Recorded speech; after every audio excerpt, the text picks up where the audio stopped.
এই ধরনের একটা ডিশ টিভির রিমোট রিপেয়ার করব এখন।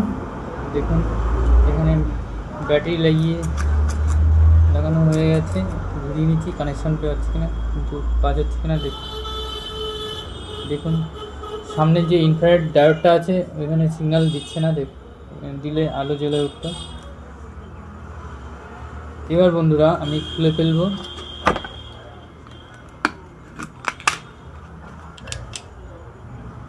একটা অংশ খুললাম, সামনের পার্টটা। এবার এখানে তো রয়েছে, ব্যাটারি কানেকশানটা ঠিকমতো আসছে কিনা মিটার দিয়ে দেখব।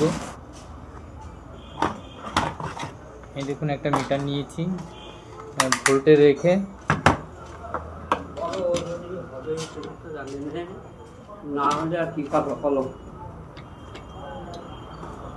হ্যাঁ ভোল্টেজ দিচ্ছে।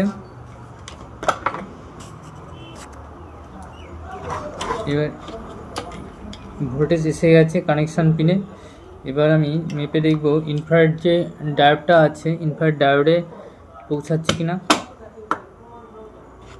নেগেটিভ, এই সাইডে নেগেটিভ, আর ডায়োডের এই সাইডটা পজিটিভ।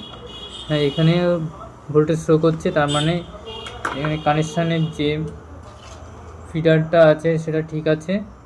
এবার আমাকে চেক করতে হবে আইসিটা অথবা ওই ইনফ্রারেড ডায়োডটাও কেটে যায়, যেহেতু আঘাত পেয়ে বন্ধ হয়ে গেছে কাস্টমার বলল। দেখে নেব এই ইনফ্রারেড ডায়োডটা চেঞ্জ করে। প্রথমে ব্যাটারি দুটো খুলে ফেলবো। দেখুন ব্যাটারি না খুলে তো কাজ করতে পারবো না। ব্যাটারি খুলে এই সার্কিট বের করে নিয়েছি দেখুন। এবার এই ডায়োডটা খুলবো।